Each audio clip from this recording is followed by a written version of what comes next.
சேலம் மாவட்டத்தில் தேர்ந்தெடுக்கப்பட்ட அனைத்து இந்திய அண்ணா திராவிட முன்னேற்ற கழக உறுப்பினர்கள் அனைவரும் தங்களுடைய கருத்துக்களை தெரிவித்தார்கள். அதோடு 2011 2026 வரை சட்டமன்ற பொதுத் தேர்தலில் அனைத்து இந்திய அண்ணா திராவிட முன்னேற்ற கழகம் அதிக இடங்களில் வெற்றி பெற்று சேலம் மாவட்டம் அனைத்து இந்திய அண்ணா திராவிட முன்னேற்ற கழகத்தினுடைய கோட்டையாக விளங்கிக் கொண்டிருக்கின்றன என்பதை இந்த நேரத்தில் தெரிவிக்க விரும்புகின்றேன். சேலம் புறநகர் மாவட்டத்தை பொறுத்தவரைக்கும் 8 சட்டமன்ற தொகுதி இருக்கின்றன. அதில் 7 சட்டமன்ற தொகுதி வெற்றி பெற்றது. ஒரு சட்டமன்ற தொகுதி குறைந்த வாக்கு வித்தியாசத்திலே வெற்றி வாய்ப்பு இழந்திருக்கின்றோம். இருந்தாலும் தமிழகம் முழுவதும் அனைத்து இந்திய அண்ணா திராவிட முன்னேற்ற கழக கட்சி சார்பாக போட்டியிட்ட வேட்பாளர்கள் 47 இடங்களில் வெற்றி பெற்றிருக்கின்றோம்.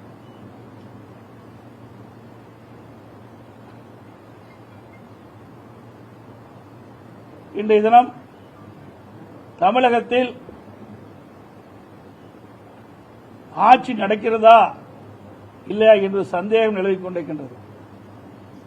அனைத்து இந்திய அண்ணா திராவிட முன்னேற்ற கழக ஆட்சி இருக்கின்ற பொழுது பல்வேறு திட்டங்களை கொண்டு வந்து சேலம் மாவட்டம் மட்டுமல்ல தமிழ்நாட்டில் இருக்கின்ற அனைத்து மாவட்டங்களும் வளர்ச்சி பெறுவதற்கு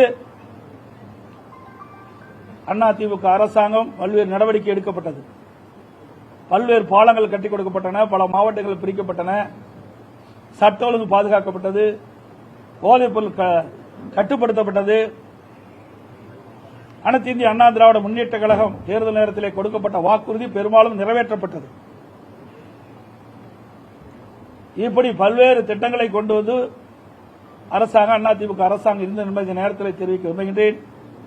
அனைத்து இந்திய அண்ணா திராவிட முன்னேற்ற கழகத்தை பொறுத்தவரைக்கும் ஆட்சியிலே இருந்தாலும் இல்லாவிட்டாலும் மக்கள் பிரச்சனை என்று வருகின்ற பொழுது அந்த மக்களுடைய பிரச்சனையை தீர்ப்பதற்கு முதல் குரல் கொடுக்கின்ற கட்சி அனைத்து இந்திய அண்ணா திராவிட முன்னேற்ற கழக கட்சி என்பதை இந்த நேரத்திலே தெரிவிக்க விரும்புகிறேன்.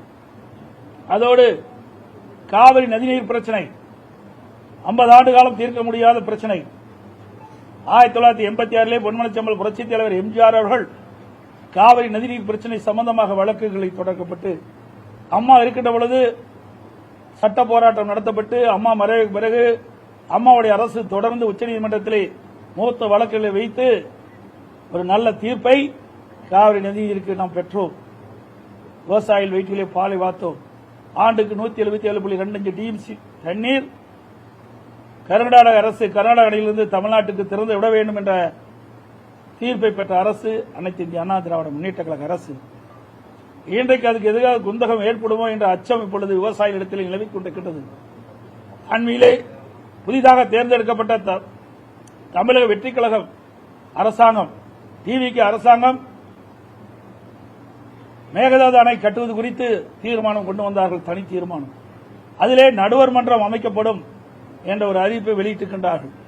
ஏற்கனவே உச்சநீதிமன்றம் தெளிவான தீர்ப்பை கொடுத்திருக்கின்றது. 15 ஆண்டுகளுக்கு அந்த தீர்ப்பு தொடரும் என்று அறிவித்திருக்கின்றார்கள்.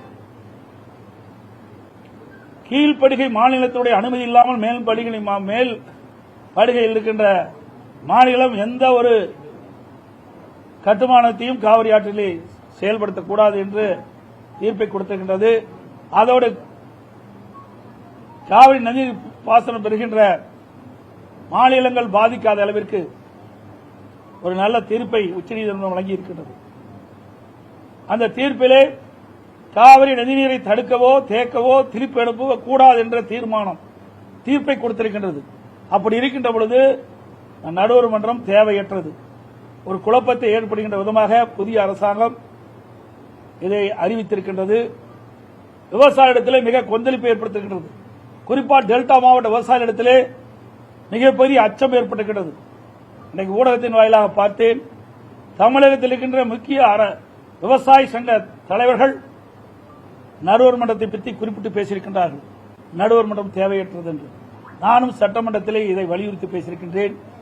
என்னை போல கம்யூனிஸ்ட் கட்சிகளும் மற்ற கட்சிகளும் இந்த நடுவர் மன்றம் தேவையற்றது என்று சட்டமன்றத்தில் வலியுறுத்தியிருக்கிறார் என்பதை இந்த நேரத்தில் தெரிவிக்க விரும்புகின்றேன். அதோடு அண்மையில் 10ஆம் தேதி கரூருக்கு தமிழக வெற்றி கட்சியுடைய தலைவரும் தமிழகத்துடைய முதலமைச்சருமான திரு விஜய் அவர்கள் பேசுகின்ற பொழுது ஒரு கருத்தை சொல்லியிருக்கின்றார். அனைத்து இந்திய அண்ணா திராவிட முன்னேற்ற கழகமும் திமுகவும் கூட்டு களவாடிகள் என்று குறிப்பிட்டிருக்கின்றார். எவ்வளவு பெரிய வார்த்தை! அவர் வகிக்கின்ற பொறுப்புக்கு அது சரியா? சிந்திக்க வேண்டும். அவர் ஒரு முதலமைச்சராக இருக்கின்றார். எந்த வார்த்தையை பயன்படுத்த வேண்டும் என்று யோசித்து பயன்படுத்த வேண்டும். அனைத்து இந்திய அண்ணா திராவிட முன்னேற்ற கழகம் கூட்டு களவாளி அல்ல.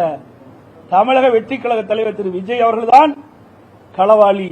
அனைத்து இந்திய அண்ணா திராவிட முன்னேற்ற கழகத்தின் சார்பாக போட்டியிட்டு இரட்டை சின்னத்திலே அவர்கள் போட்டியிட்டு வெற்றி பெற்றவர்களை குதிரை பேரத்தின் மூலமாக ராஜினாமா செய்து வைத்து அந்த ராஜினாமா செய்த உடனே அவர் டிவிகேலே சேர்த்திருக்கிறார்களே, இதுதான் எங்களுடைய சட்டமன்ற உறுப்பினர்களை ராஜினாமா செய்ய